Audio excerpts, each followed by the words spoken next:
itu terjadi dalam tahun pertama. Penelitian sudah membuktikan dengan 2 obat ini maka sumbat ulang itu tidak terjadi. Jadi Pak Tami sudah lulus 1 tahun ini untuk sumbat ulangnya. Apalagi kalau hasil check up setelah 1 tahun itu negatif, berarti sudah selesai. Berikutnya ke depan, obat rutin itu hanya untuk menjaga, jadi mengkondisikan. Mungkin hanya 1 agen aja, obat pengencer darah, ditambah obat yang ada mengendalikan risk factor. Pak Tami misalnya punya hipertensi, maka ada obat hipertensi. Pak Tami punya kolesterol, masalah kolesterol, kita kasih obat kolesterol. Obat kolesterolnya disesuaikan dengan kadar kolesterolnya. Kalau kadar kolesterolnya udah baik, kita kasih yang intensitasnya rendah saja untuk jaga. Dan untuk kolesterol, the lower the better. Kita tidak takut kerendahan. Namanya ikhtiar, supaya tidak sumber tulang lagi. Nah, obatnya jadi tidak terlalu banyak ke depan kalau sudah dipakai ring. Mudah-mudahan itu cukup menjawab.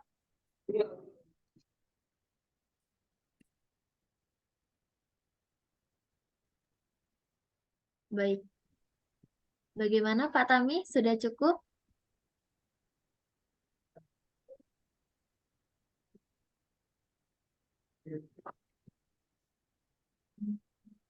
Baik. Izin dokter, kita lanjut ke pertanyaan selanjutnya ya dokter. Ini dari Ibu Tria Emerlin. Selamat siang dok, kalau untuk ibu hamil, apa ada pantangan tertentu atau justru anjuran tertentu untuk mencegah bayinya mengalami kelainan jantung bawaan? Terima kasih dokter. Oke. Kalau untuk pola makan ibu hamil, kita belum ada agen tertentu makanan yang khusus menyebabkan kelainan jantung. Jadi masih sifatnya global, yaitu harus makanan-makanan yang tentu tidak memicu masalah organogenesis. Substansi-substansi yang memicu itu biasanya adalah bahan-bahan yang sifatnya tidak alami ya. Jadi hamil tidak hamil memang kita harus jaga pola makan kita ya supaya menghindari penyakit-penyakit yang mempengaruhi perilaku sel. Jadi perilaku sel kita, sel tubuh manusia ini, dia sensitif dengan asupan. Jadi kalau asupannya tidak alami, maka perilaku sel bisa berubah, misalnya kanker. Nah, kalau pada ibu hamil, yang kita pikirkan asupan ibu hamil itu yang cukup nutrisi untuk pembentukan janinnya, organ janinnya dengan sempurna. Yang terlist sejauh ini misalnya asam folat ya. Nah, asam folat itu memang khusus untuk pembentukan jaringan saraf di belakang, jaringan saraf inti ya. Seperti itu. Multivitamin boleh dikonsumsi dan selebihnya ya makanan sehat aja. Tidak ada kok salah makan tertentu yang kita salahkan untuk masalah kelainan jantung. Jadi standar umum untuk antenatal care aja atau perawatan ibu hamil di unit kebidanan dan kandungan. Ini itu sudah cukup jelas, jadi tidak begitu ada hal yang ini juga ya, standar sih untuk organogenesis. Oke, baik. Terima kasih banyak dokter. Kita izin lanjut ya dok. Ke pertanyaan Ibu Widya. Izin bertanya dokter, apakah yang dimaksud RBBB? Lalu apakah RBBB harus selalu melakukan pemeriksaan EKG secara rutin per tahunnya? Untuk jangka panjangnya, apakah berdampak buruk bagi pasien? Terima kasih dokter. RBBB adalah right bundle branch block, bahasa Inggris, bahasa Indonesianya blok dari cabang cabang saraf yang kanan. Konduksi maksudnya, cabang konduksi itu listrik ya, aliran listrik, sehingga menimbulkan gambaran di rekam jantungnya namanya RBBB. Bentuknya memang tidak sama dengan bentuk normal. Dibilang abnormal, ya betul abnormal. Cuma khusus untuk RBBB ini, untuk blok cabang kanan ini bisa menjadi variasi. Jadi tidak semua RBBB itu penyakit, tidak diapa-apain, tidak diobatin. Setelah kita pastikan memang itu bukan penyakit, jadi dikonfirmasi dengan pemeriksaan di atasnya untuk melihat struktur jantung. Diagnosis bandingnya atau yang harus kita singkirkan ya, begitu ada RBBB 1. RBB ini kadang menjadi penanda jantungnya besar di kanan, posisinya di kanan. Jantung kalau besar di kanan, apakah dia tidak ada kelainan jantung bawaan yang atrial septal defect ASD, yaitu celah di jantung atas, ruang jantung atas. Jantung ada 4 ruangan, ruang atas, ruang bawah. Antara atas bawah ada hubungan pintunya, tapi antara ruangan atas sama atas, bawah sama atas nggak boleh ada hubungan. atas ada hubungan namanya ASD, bawah ada hubungan namanya VSD, kelainan jantungnya. Nah, RBBB kadang menjadi tanda untuk ASD. Itu harus dikonfirmasi di echo. Oh, tidak ada ASD, lega, hilang satu masalah. Yang kedua, RBBB itu kalau pada orang yang sudah berumur ya, jadi masalah jantung tuh lihat umurnya. Kalau umurnya masih muda, ada keluhan, kita mikirnya penyakit jantung bawaan dulu. Tapi kalau sudah tua, tua itu umur berapa sih? 40 tahun ke atas, taruhlah ya. 40 tahun ke atas berarti dia sudah ada perjalanan hidup nih. Nah, apakah hipertensi, risiko, diabetes, lipid, kolesterol, merokok pula. Sehingga jantungnya punya penyakit jantung dapatan. Lawannya bawaan itu dapatan. Nah, RBBB pada kondisi orang yang sudah berumur itu bisa menjadi tanda apakah dia ada penyakit jantung koroner, sumbatan, pembuluh darahnya. Nah, dan ini lagi-lagi kita perlu pemeriksaan lebih dari EKG, yaitu stress test, yaitu tes beban. Treadmill itu tes beban, tapi treadmill itu datanya berupa rekam jantung. Sedangkan kalau pada RBBB itu tidak cukup memenuhi untuk mengambil kesimpulan, sehingga stres test pada orang yang RBBB kita pakainya harus stres echo. Jadi diberikan pemeriksaan echo-nya dilakukan setelah diberikan beban. Nah, itu lebih canggih lagi sifatnya. Pemeriksaan tes ini, beban ini juga ada keterbatasan. Misalnya orangnya tidak mampu jalan di treadmill, orangnya gemuk misalnya, atau orangnya tua, kakinya sakit, atau perempuan-perempuan yang mudah menges. Sehingga ada juga metode pemberian beban ini, saya yang ambil alih, dokter yang ambil alih dengan obat dobutamin. Jadi dobutamin stress echo. Pasiennya terima beres, berbaring saja, obatnya kita masukkan, prosedurnya sekitar 10 menit, sama jantungnya juga berdetak seperti orang lari. Begitu obat kita stop, jantungnya kembali ke normal. Sifat obat inilah yang kita gunakan untuk ngetes jantung. Sehingga dengan demikian untuk mengetes kemampuan jantung itu sudah unlimited atau tidak ada hambatan. Kalau bisa jalan kita bisa pakai treadmill, kalau tidak mampu jalan, baringkan kita beri obat. Sehingga akan menyimpulkan apakah RBBB-nya ini penyakit atau bukan. Kalau hasil tesnya ternyata negatif, berarti RBBB-nya murni varian aja. Sama kayak orang rambut lurus, rambut keriting. Tidak ada salahnya. Ada yang rambut keriting, ada yang rambut lurus. Jadi semuanya itu menjadi terang benderang setelah dilakukan pemeriksaan. Jadi tidak ada yang gelap gulita di status jantung seseorang. Gitu ya. Dan kadang kita untuk sakit jantung ini dengan tahu status jantung kita bisa tahu batasan aktivitas. Kalau ternyata status jantung kita buruk dan belum tertanggulangi, dengan kita aktivitas akan memicu serangan jantung, ambruk, bahkan fatal bisa meninggal. Dengan tahu status jantung kita bisa atasi permasalahannya, confirm statusnya menjadi baik, centang baik, silakan ngegas. Bisa aktivitas maksimal, tidak menjadi resiko lagi. Itu gunanya tahu status jantung kita. Oke, saya rasa cukup jelas, bisa dilanjutkan. Oke, baik. Terima kasih banyak, dokter. Mungkin ini ada pertanyaan lagi nih, dok, nyambung dari yang barusan dokter sampaikan dari Bapak Riko. Selamat siang, dok. Mohon tanggapannya, dokter, terkait case orang meninggal setelah atau pada saat berolahraga, baik itu futsal, badminton, atau basket. Kira-kira apa penyebabnya dan kapan saatnya kita berhenti atau rehat sejenak untuk lanjut berolahraga? Dan apa benar itu semua karena gagal jantung? Terima kasih, dokter. Ya, kematian tiba-tiba memang sangat tidak kita inginkan ya. Yang pelan-pelan juga nggak kita inginkan.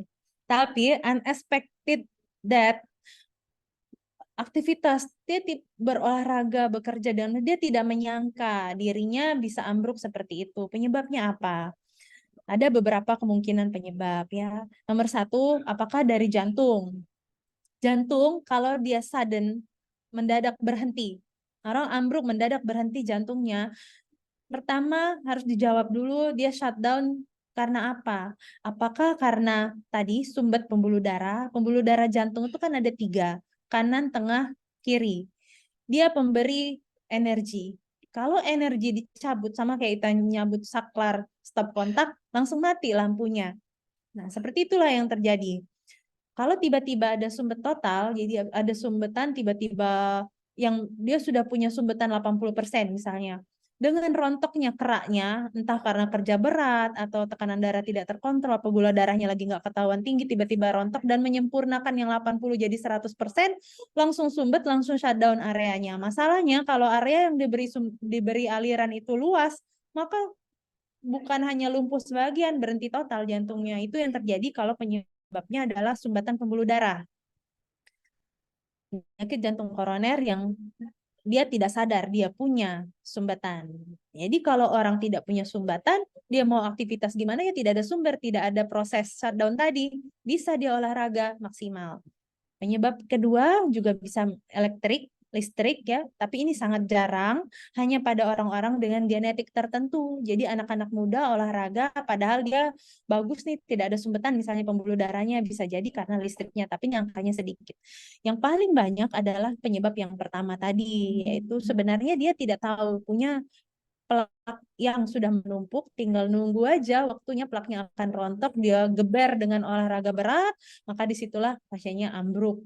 Olahraga berat, kerja berat bisa memicu rontoknya plak. Jadi gimana caranya? Tentu kuncinya adalah kita bersihkan sumbernya, kita tahu. Lagi-lagi kembali ke status jantungnya, status koronernya bagaimana. Jadi orang-orang yang sudah punya resiko adalah sebaiknya tahu status koronernya, apakah ada sumbatan, ada simpanan atau tidak. Dengan confirm tidak ada sumbatan, dinyatakan ini bisa dinyatakan ya atau tidak. Tidak ada sumbatan, negatif. Simple, treadmillnya negatif, itu sudah lampu hijau, silakan olahraga, silakan kerja maksimal, tidak akan ambruk. Tapi bagi yang ternyata treadmillnya positif, kerja maksimal, maka dia ambruk, dia serangan. Sesimpel itu kita mengendalikannya. Bisa ditangkap mungkin? Jadi kalau pertanyaannya kira-kira kapan saatnya kita berhenti atau rehat untuk lanjut berolahraga, bukan olahraganya yang salah, tapi tapi pembuluh darahnya itu. Kalau begitu ada sumbet ya jangan olahraga malahan, nanti dulu kita atasin dulu sumbetnya, kita lancarin dulu, kita buka dulu sumbetannya sehingga dengan berolahraga maksimal tidak ada masalah. Kita visinya adalah membuat jadi bisa beraktivitas maksimal, apalagi usia produktif. Bukan mengerem, malah kita menginginkan bisa jadi beraktivitas. Gimana masalahnya, di situ kita atasin dan semua ada solusinya. Apa benar karena gagal jantung? Nah, istilah gagal jantung itu lebih ke payah jantung, ngos-ngosan, sedikit-sedikit capek. Nah, ada orang yang ketahuannya lewat situ. Belum serangan, tapi olahraga kok sakit dada. Itu koroner tadi mungkin. Atau aktivitas dulu nggak sesek, naik turun tangga, sekarang kok sesek, ini mungkin ke arah gagal jantung tadi. Jadi congestive heart failure. Lebih ke karena fungsi jantungnya mungkin udah turun, baik karena sumbatan. Semua permasalahan itu ujung-ujungnya fungsi jantungnya turun atau tidak. Kalau sudah mulai turun, di situ dia mulai sesek. Di situ mulai ini gagal jantung. Baru kita sebut nih orang gagal jantung. Ada gagal jantung yang tidak turun juga ya, tapi dia sudah mulai sesek juga. Dari penanda sesak-sesak tadi.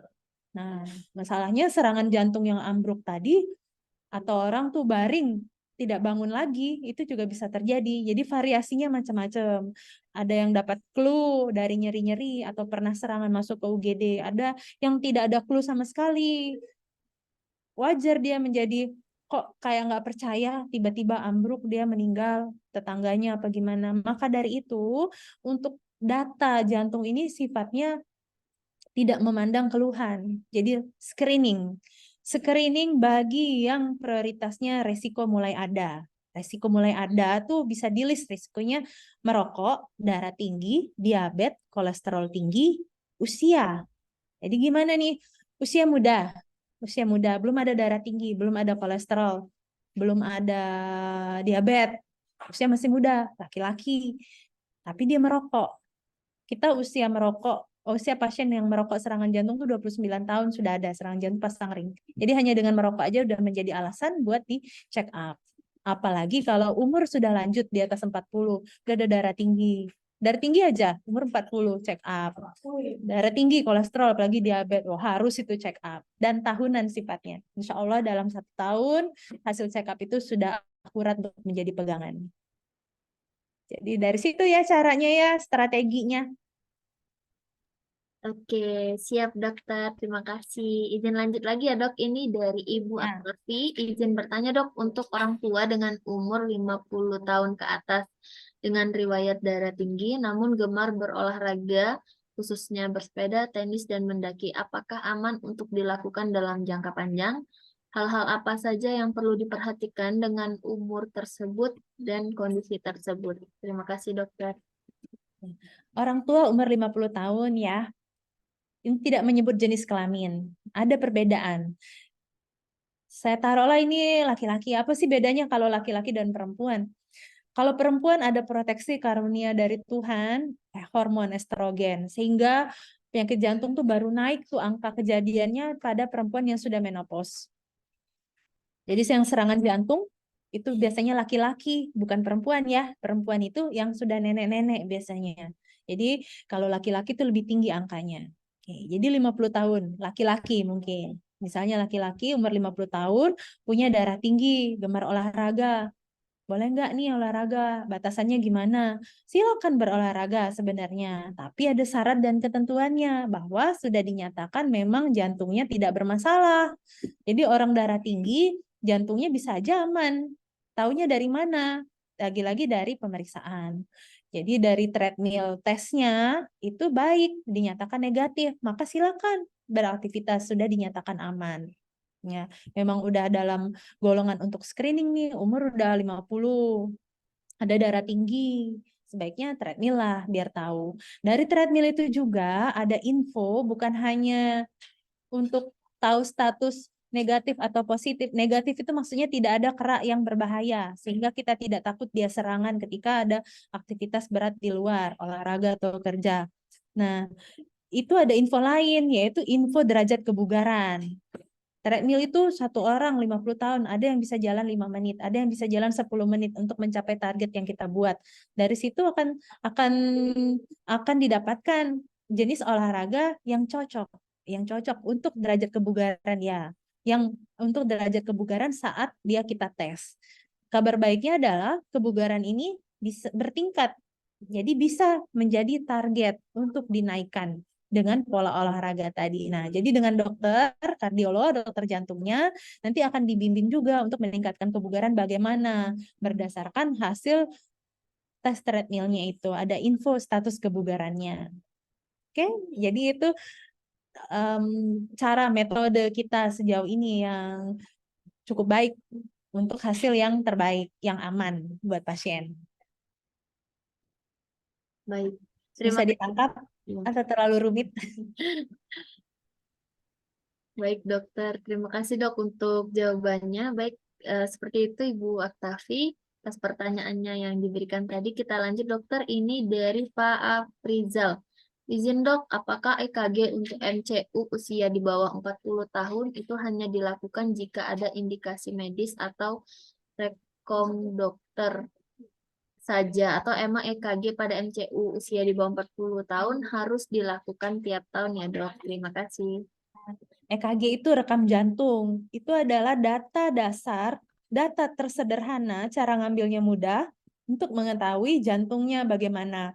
EKG itu ada info besaran jantung, ada info apakah ada sumbatan, dan ada info juga mengenai semacam RBBB tadi yang udah ditanya sebelumnya. RBBB itu adalah hasil yang kita baca di EKG. Jadi, kalau ada kesempatan untuk meng-EKG, MCU ya itu diambil karena bermanfaat. Data-datanya bisa tahu, oh jantung saya ukurannya masih normal, jantung saya belum ada sumbatan. Minimal dari pemeriksaan dasar tuh tidak ada sumbetannya ya. Karena dari dasar itu kan istirahat. Jadi kalau dasarnya normal, pasiennya ada keluhan. Kita harus pakai pemeriksaan yang lebih canggih. Banyak orang yang misalnya jantungnya menjadi di bypass, itu sebenarnya EKG-nya tanpa baik. Ya, tapi kalau EKG-nya sudah ada masalah, oh itu pasti sudah ada masalah rata-rata. Ya, jadi itu penanda yang cukup baik. Minimal kita EKG, kalau ada masalah udah ketahuan, gitu, tidak terlambat. Jadi gunanya untuk screening, kemudian bahan dasar untuk merunut keluhan pasien. Pasien pasiennya nyeri, berdebar, sesek, minimal EKG. Dari EKG tuh ada info yang bisa dipakai. 40 tahun harus dilakukan tiap tahun ya dok. Nah 40 tuh masih relatif muda ya. Jadi berpikirnya tengah-tengah nih. Ada kelainan jantung bawaan yang dibawa sampai dewasa itu banyak. Jadi sampai umur 40 baru ketahuan oh dia ada celah jantung. Kalau punya penyakit celah jantung tadi dan tidak teratasin, maka di dekade umur berikutnya mungkin di 40 udah agak sesek, tapi dia nggak nyadar, dia kira kurang bugar aja.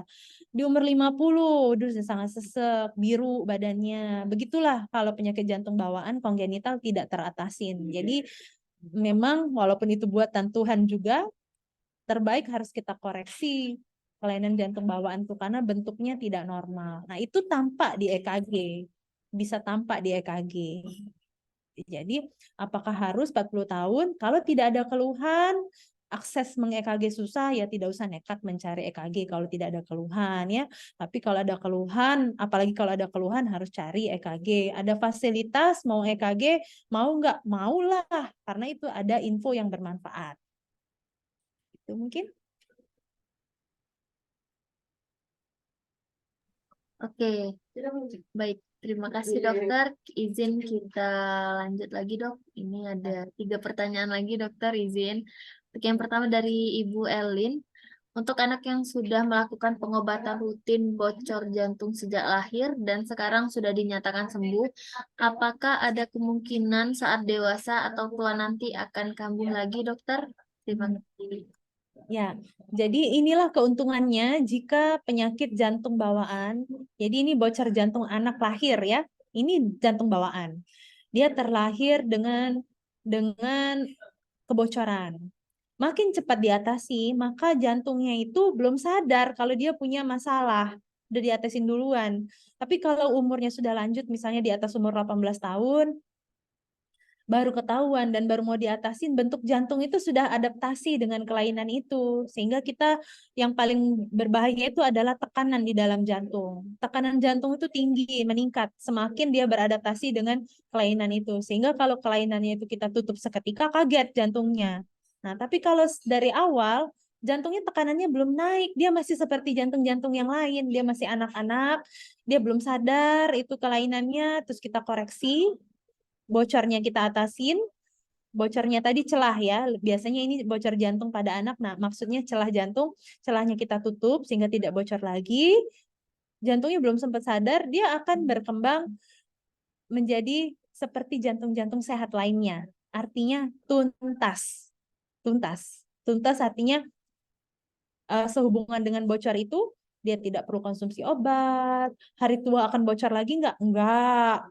Jadi nanti dia pindahnya ke penyakit dapatan. Seperti orang-orang lain. Jadi misalnya anak ini nggak jaga makan, obesitas, mulai dari darah tinggi, kencing manis, mulailah dia tuh bentuk kerak-kerak, akhirnya pasang ring. Atau dia nggak jaga higien, dikit-dikit batuk pilek dibiarin. Jadi kumannya merangsang jantungnya untuk kekakuan katupnya, penyakit jantung rematik ya, rematik, terus akhirnya rematiknya nggak ditekan sehingga katupnya rusak, diganti operasi deh jadi katup jantung buatan. Nah, begitu. Jadi jenis penyakit yang berikutnya akan datang itu adalah penyakit dapatan, sama seperti yang lain. Kalau bocornya selesai. Makanya paling enak itu penyakit jantung bawaan adalah pada usia anak-anak dibereskan. Oke? Oke, baik dokter. Terima kasih dokter. Izin lanjut ke pertanyaan selanjutnya dari Pak Alman. Izin bertanya dok, teman saya sudah pasang ring 3 dan sudah melakukan aktivitas seperti biasa, tapi perilakunya kembali juga seperti semula, yaitu merokok. Bagaimana saya sebagai teman untuk mengingatkannya? Terima kasih dokter. Ya, jadi ini ada temannya Alman, Pak Alman ya, khawatir problemnya adalah cara untuk mengingatkan ya. Kembali juga seperti semula merokok. Berarti Pak Alman sudah merasa ini problem nih ya, harus diingetin. Ya, betul sekali. Kalau merokok lagi, dia membuka babak baru lagi untuk menimbun kerak lagi, melapis plak lagi. Setiap dari kita tuh ada plaknya sebenarnya, ada keraknya di pembuluh darah kita. Yang membedakan adalah kecepatan pembentukan plaknya. Orang yang gaya hidup sehat, dia pembuluh darahnya cenderung lambat membentuk plak. Jadi tipis-tipis saja dan tidak signifikan, tidak mempengaruhi pembuluh darahnya menjadi tetap cukup baik untuk mengalirkan darah. Tidak ada sumbatan, tidak ada kerak, ya karena gaya hidup baik. Nah, merokok itu menyebabkan dinding pembuluh darah sangat cenderung untuk membentuk plak. Nah, dia udah pasang ring 3, udah diberesin, berarti dia kurang berterima kasih dengan usaha. Sudah dibuka jalannya, dia timbun lagi. Jadi cara yang cukup efektif adalah dengan memberi gambaran.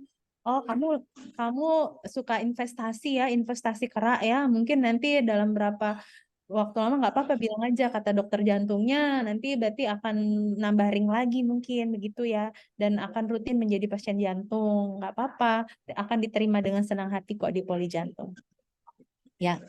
Jadi itu jalan ceritanya tuh beri gambaran jalan ceritanya bagaimana, akan lagi-lagi dipasang ring, apalagi kalau umurnya masih relatif muda ya. Kalau sudah tua ya dia udah keburu meninggal ya untuk pemasangan ring berikutnya mungkin.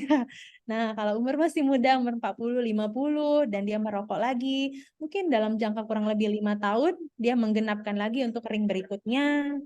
Ya, kalau ring berikutnya bisa mengatasin, ternyata sumbetannya banyak. Ring itu tidak bisa lebih dari 3 sumbatan sekali pasang, sehingga empot-empotan sesek semuanya gitu ya. Tinggal itu pilihan, apa mau lanjut ke penumpukan, mau menumpuk plak atau tidak, mungkin gitu ya. Baik, terima kasih dokter untuk penjelasannya. Dan untuk pertanyaan terakhir ini dokter di kolom chat dari, oh ada lagi dokter, tambah satu lagi, ini ada 2 lagi. Perin aja yang ngatur, waktunya cukup nggak? Ya, ini terakhir dari Kak Lepri, ini terakhir dokter, pertanyaan terakhir. Setelah itu kita tutup dokter ya. Untuk ini dari Bu Ira, dokter izin bertanya mengapa orang yang sudah pasang ring jantung masih bisa mengalami serangan jantung dan apakah pemasangan ring jantung ini memiliki resiko dokter? Terima kasih. Oke. Ya. Apakah yang sudah pasang ring bisa serangan jantung? Ring itu yang sumbet dia buka. Kalau titik sumbetnya 1 dan itu dipasang ring 1, berarti ya 1 sumbet 1 ring, berarti selesai masalah, komplit kita menyebutnya. Tapi kalau ada 3 sumbet dipasang ringnya 1 atau 2, masalahnya kenapa nggak dipasang sekaligus 3? Prosedur pemasangan ring itu nggak boleh lebih dari 2 jam karena kita melindungi ginjal. Karena prosedur pemasangan ring adalah prosedur yang menggunakan zat kontras. Zat kontras itu disuntikan, dia memberi warna, namanya aja kontras. Sehingga waktu disorot, dia mengkontraskan. Ya, sehingga kita bisa melihat, oh titik sumbetnya di sini, sumbetnya seberapa parah. Nah, prosedurnya seperti itu lewat pembuluh darah. Nah, dengan pemasangan ring yang tidak tuntas, misalnya tadi ya 3 titik, dikerjakan 1 atau 2, berarti ada 1 titik lagi yang belum dikerjakan. Biasanya kita jarakin 3 bulan untuk dikerjakan lagi sehingga menjadi tuntas. Kalau tidak tuntas masih bisa serangan, karena masih ada titik yang belum sempurna dipasang. Tapi kalau sudah tuntas, tidak serangan lagi. Nah, itu sebetulnya janjinya. Tapi lagi-lagi ada syarat dan ketentuan berlaku nih. Dalam 1 tahun pertama, restenosis atau sumbat ulang dalam ring itu angkanya sangat tinggi. Karena adaptasi badan kita. Ring di badan kita benda asing. Dikira benda asing, maka pembuluh darah kita mau buang itu dengan mendatangkan pembuluh darah, sel-sel darah yang lebih banyak ke area ring, malah jadi bikin sumbatan. Nah, antinya adalah obat rutin yang double tadi. Dia tidak akan terjadi sumbat ulang. Jadi, pasien yang sudah misalnya sudah pasang ring komplit seharusnya tidak serangan lagi, tapi dalam 1 tahun pertama jadi serangan. Pertanyaannya, dia rutin nggak pakai obat pengencer darah yang double tadi? Kalau dia tidak rutin, bolong-bolong, maka ya dia menghadapi restenosis, sumbat ulang yang angkanya tinggi dalam 1 tahun pertama tadi. Nah, ini salah satu tips supaya tidak terjadi serangan jantung ulang tadi ya. Bisa sampai serangan jantung kalau terjadi sumbat ulang tadi. Nggak ada yang tahu di rumah dia minum benar nggak obatnya. Jadi sangat perlu komitmen di sini. Nanti setelah 1 tahun kita sudah ada penelitian, itu 1 tahun tuh aman. Jadi sudah komplit pasang ringnya. Semua sumbatan beres. 1 sumbetan, 1 ring beres. 2 sumbetan, 2 ring beres ya. Beres. 1 tahun pertama lulus juga. Pakai obat double-nya lulus setahun ya, tertib dia. Kita check up 1 tahun, check up hasilnya negatif, dinyatakan tidak ada kerak lagi yang berbahaya, maka aman, tidak ada lagi serangan jantung berikutnya. Tentu ini lagi investasi lagi nih, merokok lagi dia. Oh, dia investasi kerak lagi, menumpuk lagi, babak baru lagi nih. 2 tahun lah, mungkin 2 tahun positif lagi, pasang ring lagi. Jadi gitu ya, betapa besar peranan pelakunya. Pelakunya adalah pasiennya. Gimana makan obatnya, gimana pola hidupnya untuk nggak bikin resiko lagi ya, merokok, darah tinggi, diabetes, kolesterol tuh. Kalau semua terkontrol, insya Allah banyak contoh yang berhasil. Oke. Dan apakah pemasangan ring memiliki resiko? Jadi prosedur pemasangan ring ini kita perkutan atau lewat kulit. Jadi ditusuk di pembuluh darah yang berdenyut, yang paling dekat bisa kita pegang di nadi tangan. Lewat nadi itulah kita bergerak. Jadi memasukkan kawatnya seukuran ujung bolpen, kecil sekali, seukuran batang jarum pentul. Nah, batang jarum pentul itu bukan jarum pentulnya loh, kan besar jarum pentul. Batangnya itu masuk, dia menelisik pembuluh darah, dia sampai ke jantung, ke pembuluh darah jantung. Pembuluh darah jantung tuh di permukaan. Ya, di situ kawat ini ternyata ada rongganya, dia bisa kita suntikan obat kontras tadi. Kontrasnya disemprot mengenai pembuluh darahnya, disorot, kelihatan area sumber.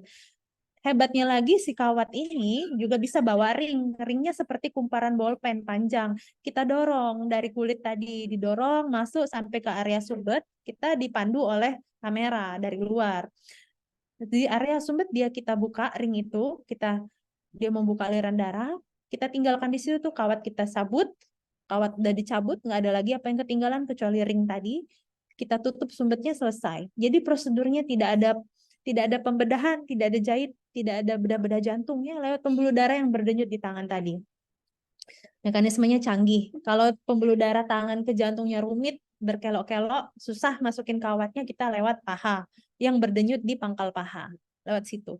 Jadi prosedur ini resikonya adalah di prosedur penusukan. Mungkin ada berdarah, lebam-lebam sedikit. Kemudian zat kontras tadi dibersihkan oleh ginjal, sehingga orang yang kita kateter, kita sudah pastikan fungsi ginjalnya harus baik, itu pertama syaratnya. Stres sedikit aja ginjalnya kita harus segarkan dulu, dan juga karena dia di ginjal, dosisnya nggak boleh banyak, itu kita atur. Prosedur nggak boleh lebih dari 2 jam ya. Jadi kontrol resiko ini sangat tinggi. Nah, yang ketiga adalah komplikasi ya, komplikasi yang jantungnya kaget, tiba-tiba pasiennya serangan jantung di meja tindakan ya. Hingga ruangan itu kita lengkapi dengan alat bantu seketika. Sampai ke kejut listrik itu ada. Dan biasanya kalau jantung berhenti berdetak karena proses yang mendadak, dia pun bisa mendadak balik lagi. Beda sama orang yang jantungnya berhenti berdetak karena proses yang lama. Orangnya sekarat di ICU ya, empot-empotan diakhirin dengan berhenti jantungnya. Kita berusaha kejut listrik, dia susah kembali lagi. Kalau jantung ini ibarat dia tuh cuma tiba-tiba pingsan, kita kagetkan, hidup lagi. Begitulah jantung, sakit jantung. Sehingga untuk dibilang resikonya untuk pemasangan ring dibanding manfaat, resikonya lebih rendah. Manfaat pemasangan ring itu jauh lebih besar daripada resiko yang dihadapin, dan resikonya pun sudah dalam jangkauan untuk kita atasin. Kalau tidak dilakukan pemasangan ring, malah resikonya lebih besar. Tidak dipasang ring, tidak terlindungin, serangan jantung bisa terjadi kapan saja. Oke. Jadi kalau memang sudah diindikasikan untuk pemasangan ring, tanda-tandanya sudah jelas, check up-nya positif, pasanglah ring supaya tidak beresiko. Jangan malah sudah dinyatakan ada sumbetan, sudah disarankan untuk pasang ring, tidak pasang begitu ya. Resiko yang dihadapin itu lebih tidak menakutkan daripada kalau tidak dilakukan tuh lebih menakutkan. Mungkin kalau belum jelas boleh ditanyakan lagi ya mengenai prosedur ini. Dan sudah ada gambaran. Iya dokter. Mungkin ini melanjutkan jawaban dokter tadi terkait pemasangan ring dokter ya. Ini ada yang tanya jika cincin yang sudah dipasangkan, apakah akan dilepas kembali dok di kemudian harinya? Oh, ini ada satu pertanyaan yang terlewatkan ya. Ya, Sebelum nanti cincin kita tuh. bahas karena lanjutan dari pemasangan ring tadi boleh Oh dok. iya, cincin dipasang. Jadi cincin itu substansinya bukan besi metal seperti kita melihat cincin biasa. Cincin itu sudah cincin hasil pengembangan teknologi. Dia menyatu dengan jaringan tubuh kita. Begitu ditaruh, dia menyatu jadi bagian.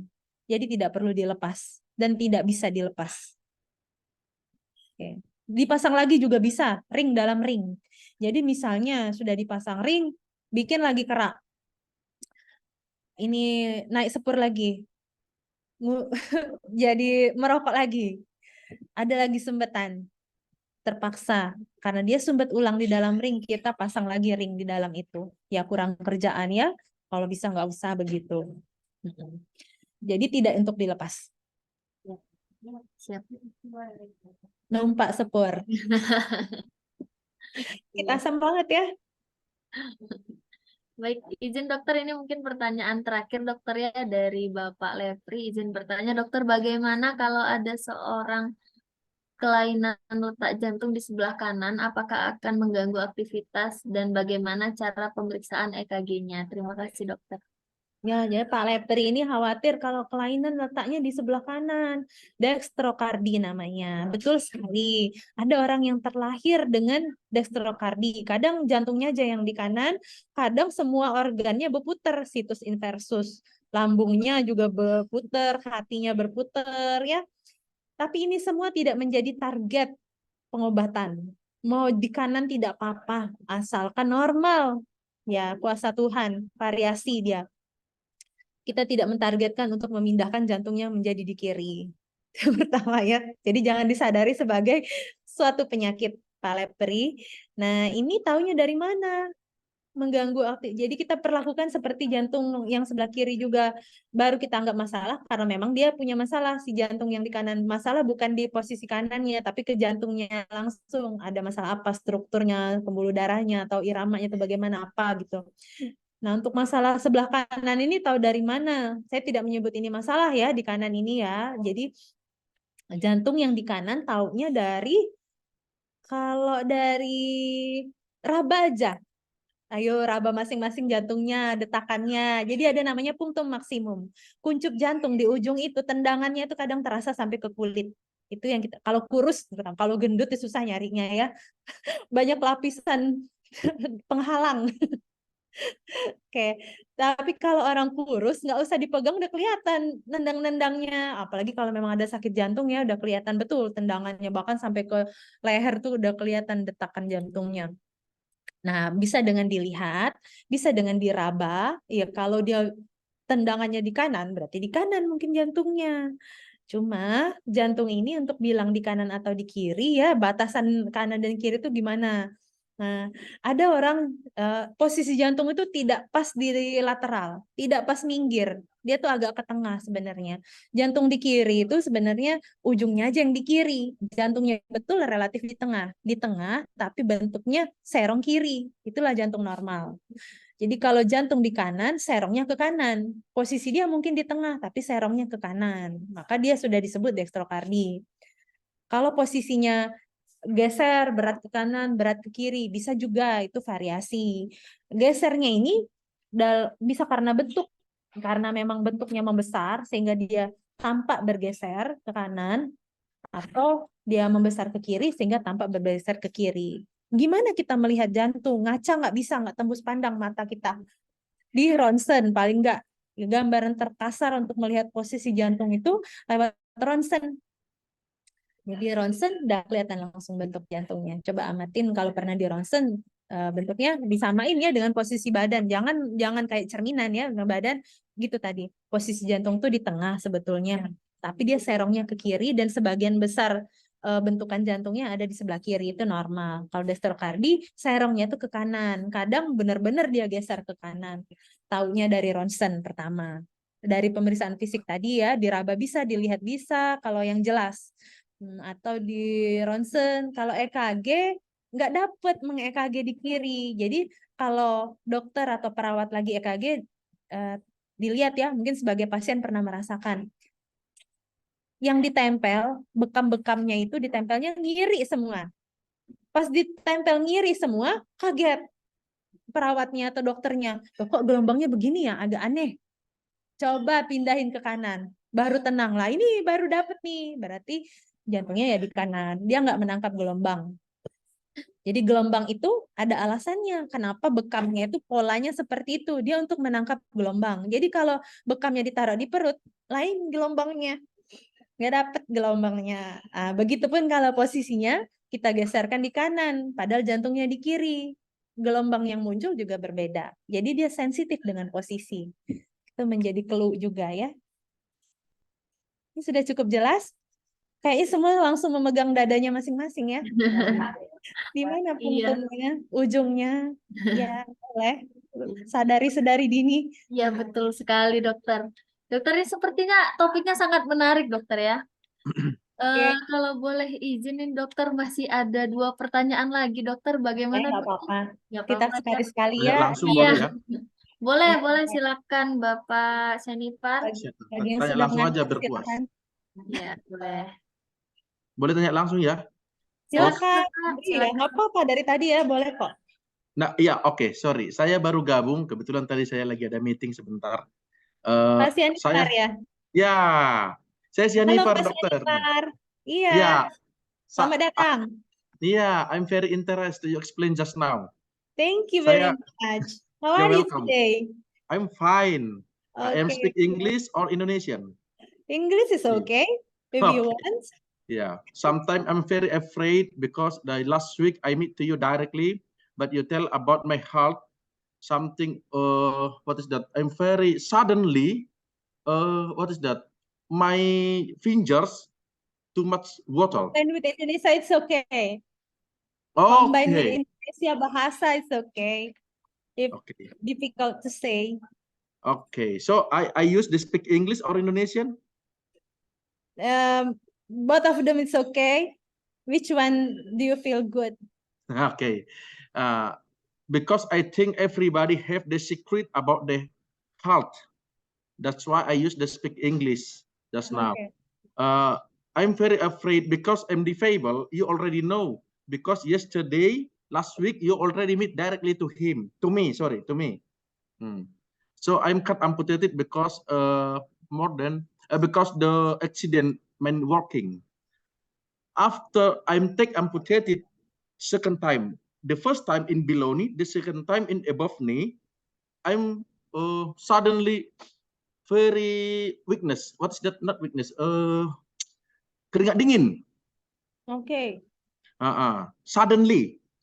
I tell you suddenly. Tiba-tiba. So I'm always control to specialist saraf, also to orthopedic, but until now not satisfaction for myself. That's why I asking to you, please explain why. Also, maybe you have the tips about the food you suggestion for me, also forbidden for me. I'm already right also in my question is meeting chat. Okay. I'm very interested. This time, I'm tell to you about my afraid. I'm already 40 years, 41, yeah, 40. But too much. What is that? Too much sick, not good. Do you have any risk factor? Do you have any risk factor? As you know that we talk about risk factors, you know, one is smoking, second is hypertension, the third is dyslipidemia, hypercholesterolemia, diabetes. Which one do you have? No. Until now, I cannot cigarette, no smoking. No because, smoking. Yeah, no smoking, but I'm effort to help also sport every week. Friday morning, I'm going to together with employee. You have an active life, yeah, active exercise also, okay? Yeah, but mobility maybe I'm very not current because my mobility I'm use the prosthetic leg. I Yeah. need to you before I not use the prosthetic I leg know. because it's very heavy. It's very heavy until now. Use the stick to Yeah. mobility. I want asking to you. I'm already too much doctor. I consultation. I'm going, but I cannot have the happy. I cannot enjoy. But always afraid because doctor tell me you have the sick one. After you have the weakness, do you have anything? So I'm very afraid. Only one doctor I cannot consultation. You. Psychiatry. Yeah. Psychiatry. Yeah.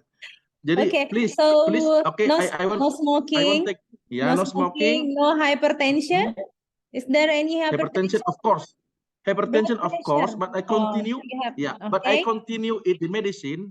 I continue it with it medicine, but the hypertension, yes. I Yeah, must okay. honest to you. Yeah.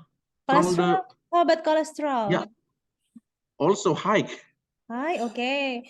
And Mhm. then diabetes, no diabetes, okay? No, Yeah, no yes, diabetes. yes also. You Because have diabetes. because my daddy before passed away also have diabetes, DM. Okay, Mr. Sianipar, thank you very much for your questions. Very nice. Yeah, I like your spirit. Yeah. The spirit is make you life longer actually, but first of all, you have a not really good track record, yeah, because of the respecters. You have you 40 years old. I can't say that you are young enough. So in age you have a uh, age that respecter become increase. Okay, 40. Okay. And then you have hypertension on therapy. Okay, good. Okay. And then dyslipidemia, cholesterol, and diabetes. Actually, for diabetes, the percentage is for cardiac problem is 85%. And Yeah. only 15% healthy heart. The heart is healthy, the coronary, the vessel will be good only in 15%. So there is the heart problem in diabetes is a big issue. So because of that, what do you feel that you have a sweat enough and feel not good, chest discomfort? Yeah, something like that is a clue for you to get priority in medical checkup for heart. Doctor, that's why you tell me just now, excuse me, because this I think this very important for this time for me. The special I'm coming for asking because what is that? I'm afraid because the medicine doctor give me medicine too much. Something, what is that? Yes, because Obgyn they give love me. you. They want you to be comfort. But I confused. Sorry, I confused because what is that? DM also, cholesterol also, and too much. So Yeah. I must eat more 10 kindness. Kind of 4, 10. kind of, yeah, 10, more 10 kind of. More What's than mean? 10. Yeah.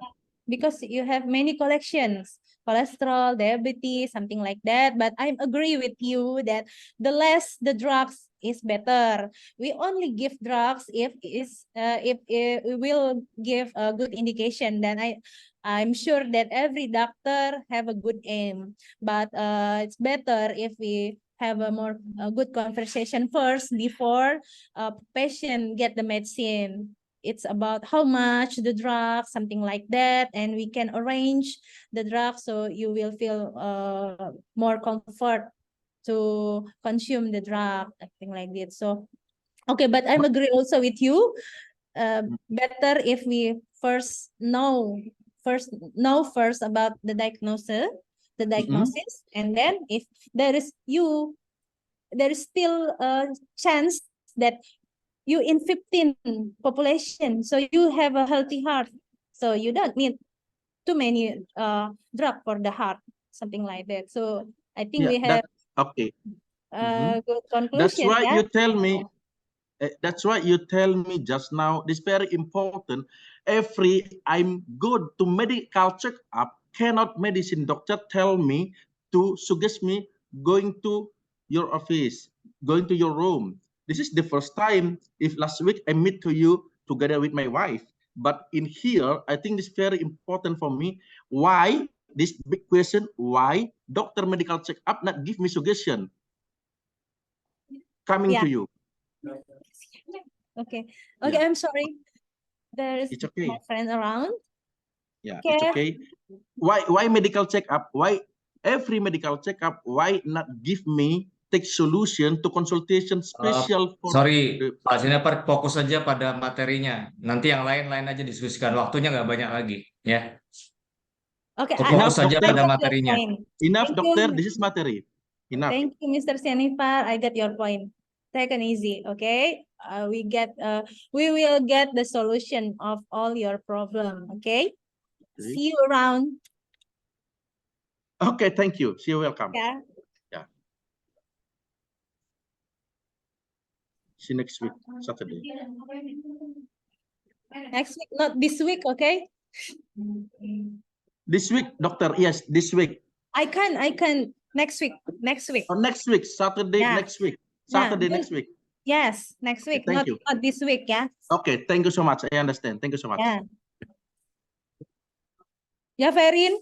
Halo, Ferin. Halo dokter. Baik dokter, terima kasih banyak dokter. Mungkin izin dokter, tadi ada yang terlewat satu pertanyaan, satu lagi nih dokter ya dari Pak Bambang. Izin bertanya dok, apakah ada solusi lain selain pasang ring, semisal seperti terapi obat dokter? Terima kasih. Ya, untuk mengatasi kerak atau plak ini, sayangnya satu-satunya cara memang pasang ring. Karena ini mekanik lawan mekanik. Ada karang gigi kita buang dengan pembersihan karang pakai alat ya, dikerok. Ada sumbetan kita buka sumbetannya pakai ring. Obat itu tidak bisa melakukan ini, itu masalahnya. Apakah bisa meluruhkan? Kerak itu sangat menyatu dengan pembuluh darah. Dia ada di balik lapisan terluar pembuluh darah hingga ke tengah. Memang dia ada konsistensi. Jadi di situ obat tidak akan sanggup meluruhkan. Terus kita pakai obat gunanya untuk apa? Supaya mengkondisikan tidak ada pelapisan lagi, supaya keraknya tidak terbentuk. Tapi kalau sudah terlanjur terobat tidak bisa meluruhkan. Ada beberapa isu, beberapa tahun ya, udah lama juga, ada tuh infus. Di infus maka bisa meluruhkan. Faktanya, ujung-ujungnya tetap datang ke dokter jantung untuk dipasang ring karena nyeri tetap dan sumbetannya dikonfirmasi masih ada ternyata. Jadi obat itu tidak terbukti dan sudah ada penelitian juga, penelitiannya besar, ribuan pasien di Eropa yang membuktikan kalau infus-infus semacam itu memang tidak berbahaya, tapi dia tidak bisa membuka sumbatan, tidak bisa meluruhkan kerak di pembuluh darah itu tadi. Mudah-mudahan bisa cukup jelas menjawab ya.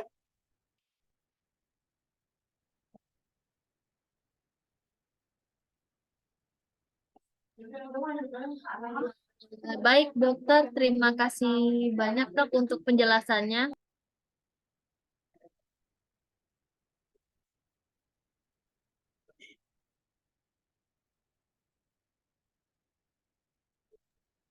Baik, terima kasih banyak dokter. Sore ini sudah menjawab semua pertanyaan yang banyak sekali dokter. Ini kayaknya hal yang sangat menarik. Dokter sudah berbicara dari awal hingga sore hari ini, dari siang hingga sore. Baik, sekali lagi terima kasih banyak Dokter Indah sudah menjawab semua sesi di sesi kita tanya jawab sore hari ini. Sangat bermanfaat sekali dokter untuk menambah wawasan kita semua sobat PMP yang ada di Zoom ini. Baik, untuk semua mungkin tadi ada yang ingin masih bertanya sama Dokter Indah, ada yang masih pengen ngobrol, semuanya itu kita bisa ketemu langsung sama Dokter Indah itu di Poli Jantung hari Sabtu mulai pukul 10. Nah, tadi buat sobat PMP semuanya yang belum sempat ngobrol atau konsultasi melalui sesi tanya jawab bisa langsung datang ke Poli Jantung hari Sabtu bersama Dokter Indah. Mungkin izin dokter sebelum kita tutup acara sore hari ini, tadi ada kata penutup dari Bapak Direktur kita, Pak Gusti. Kepada Pak Gusti saya persilakan.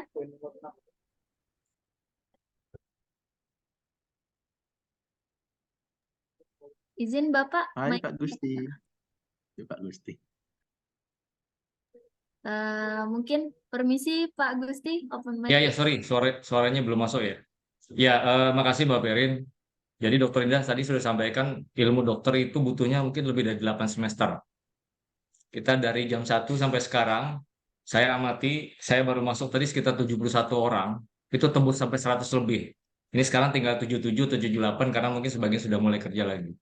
Jadi artinya ilmu yang dokter sampaikan itu banyak sekali manfaat. Dan orang pasti akan selalu bertanya. Semua dihubungkan dengan jantung. Apa aja dihubungkan dengan jantung. Sampai lihat dokter aja jantungan saya jadi. Karena mungkin saking banyaknya pertanyaan gitu ya. Ya saya kira nanti kita cari sesi bagus, teman-teman di marketing. Tidak hanya mungkin di sesi seperti ini, mungkin nanti pas BAM juga mungkin kita adakan yang lebih khusus. Terutama materi-materi yang mungkin orang secara keilmuan susah memahaminya dok ya. Lihat jantung seperti itu, kebayang jantung sendiri gitu kan. Di dalam tuh kok kayak gitu ya. Saya kira itu aja. Dan terakhir punya utang ke Perin katanya harus dijawab pantunnya dokter. Tadi pakai kata Bandung kan. Ya udah ini aja lah. Saya cari kalau ke Bandung lewat jalan searah, carilah kelapa Sulawesi yang pohonnya rendah. Nah, kalau punya keluhan jantung dan pembuluh darah, jangan lupa konsultasi ke dokter Indah. Mungkin itu saja. Cakep. Terima kasih. Baik, terima Assalamualaikum warahmatullahi wabarakatuh. Mantap Pak Gusti, mantap. Salam warahmatullahi Clap your wabarakatuh. hand.